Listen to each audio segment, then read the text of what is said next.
Now, unfortunately for Mr. Wilkinson, he was betrayed by Mr. Miro. Mr. Miro realized the profitability of opening up New Orleans into legal trade, so he opened it up to everyone, ruining Mr. Wilkinson's dreams of financial independence. Now, what we do know about Mr. Wilkinson, that he died destitute in Mexico City. We do not know where in Mexico City he is buried, because as you may know, Mexico City is this large metropolitan area. But when Mexico City expanded, they did not move graves. They moved gravestones, but they did not move the graves. So all we know about his burial site is somewhere in Mexico City, either under asphalt or concrete, but we do not know where. And what a fitting tribute to the founder of Frankfort. And he also named Wapping Street, which has an interesting little story behind Wapping Street. He had a friend visiting Mr. Wilkinson from London, England, and his friend made the comment that the area reminded him of the Wapping Falls from the River Thames. So he decided to name the street Wapping Street. Now, I did not know the story about Wapping Falls, so I decided to do some research a couple of years ago. And I did some research, and Wapping Falls did not have a very pleasant history to it either. Wapping Falls was on an area on the River Thames where they would hang those convicted of piracy.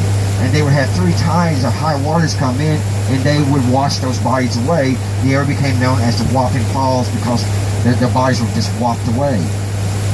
And he named Wapping Street after, because his friend from London made that comment. Now, we had a lady on a tour boat about 2 years ago who told us that she was watching Jeopardy. I apparently missed this episode. But the answer being, it's the only city in the United States that has a street named Wapping. Nobody got the answer, but the answer being, what is Frankfort, Kentucky? I thought, wow, we remade Jeopardy. But then I started thinking about this person who did this research. My goodness. You have New York City, you have LA, you have Atlanta, you have Chicago, you have all these big, huge cities. You have these smaller cities such as Louisville, Lexington, Cincinnati. Then you had the second-class cities such as Frankfort, Bowling Green. Then you had the smaller communities. That's a lot of streets in the United States. And that would take a lot of research to just discover that Frankfort has the only street named Wapping. And I started thinking about that person who did that research, and the time it must have taken to do that. I thought, my gosh, this person may need to get a wife to do that much research just to find that one answer. I couldn't imagine doing all the research to find Frankfort has the only street named Wapping. What Google for? Yeah. Somebody had to do the research to even determine that. But I do want to ask this question to see how well you know your Kentucky history. Kentucky is the birthplace of 2 presidents who served at the same time. Can you name those presidents? Lincoln and Davis. Got it right. Jefferson Davis, born in Fairview, Kentucky. He was president of the Confederate States of America. Abraham Lincoln, born in Hodgenville, Kentucky, President of the United States of America. If you were to travel by car from birthplace to birthplace, it's only about a 45-minute drive. Now, if you go, they both are parks. They both place are parks. Now, you go to Lincoln Memorial Park, it's free. But you go to Jefferson Davis Memorial Park, which is a monument similar to the Washington Monument in Washington, D.C., it's going to cost you $15. Do you know why? Abraham Lincoln's Memorial is a federal park. Jefferson Davis Memorial is a state park. The state has had that money coming in, apparently. Now, my next question is, Kentucky was the only state that had 2 state capitals during the Civil War. Frankfort was one of them. The other state capital during the Civil War served the Confederacy. That was a state capital about almost a year and a half. Would you know what the second state capital of Kentucky was? Correct again. It was Bowling Green. Were you good? Most people can't get that answer. I was going to say that. It was Bowling Green. Bowling Green was the Confederate state capital during the Civil War. Now, as you know, in the Frankfort Cemetery, that is where Daniel Boone is allegedly or supposedly buried. The reason why I say supposedly was Daniel Boone died in 1820. He was preceded to death by his wife Rebecca in 1813 or 16. I can't remember the exact date. But their remains were brought here in 1845. But there's a couple of rumors or stories that the Frankfort negotiated. The Boones died in Missouri, and they negotiated with Missouri to have the remains brought to Frankfort. And Missouri did agree to do so. The Missouri legislature agreed to have the remains brought to Frankfort. But they decided to deceive Frankfort. The story is that there's some legislators that went in overnight, removed Daniel and Rebecca remains, replaced them with somebody else's remains. That's one story. The other story is that the legislature did agree to allow Frankfort to take those remains and bring them here to Frankfort. But it upset some local citizens who went in overnight, removed their remains and replaced them with someone else's. Now, in 1980, on or about in 1980, there was a local anthropologist who said he examined Daniel Boone's skull.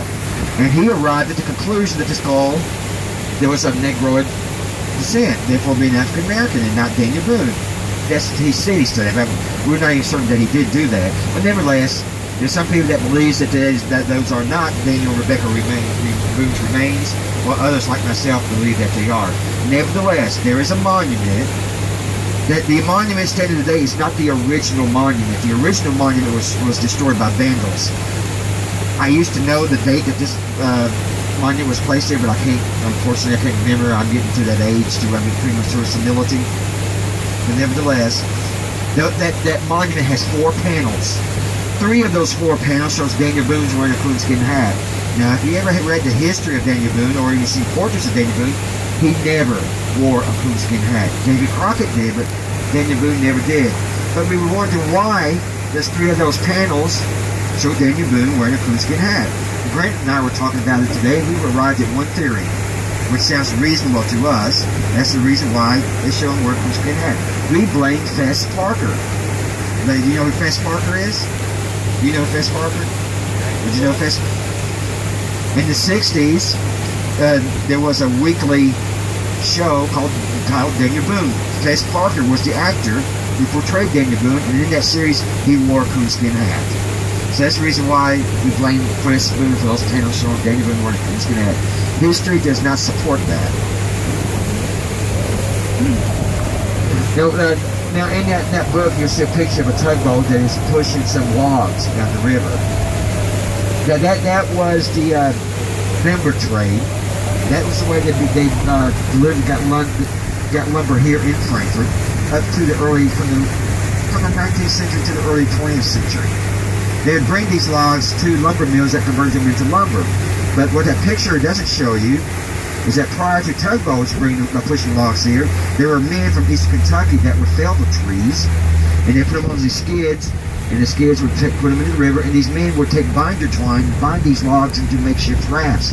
And they would get on these rafts, they would navigate these makeshift rafts down the river to these various communities for lumber.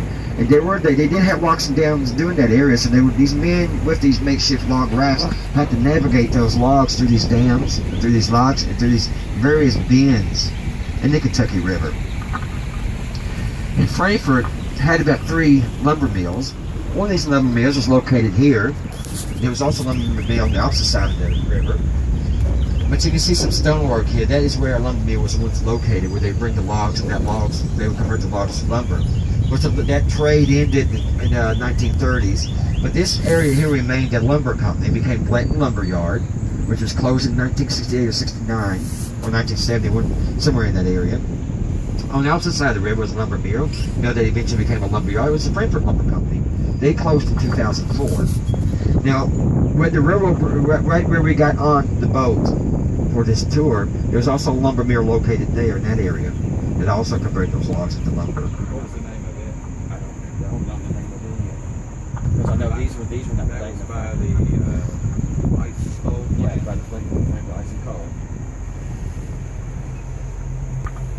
Didn't know that. There was one there. Now, as we head back, we're heading back to the dock, by the way.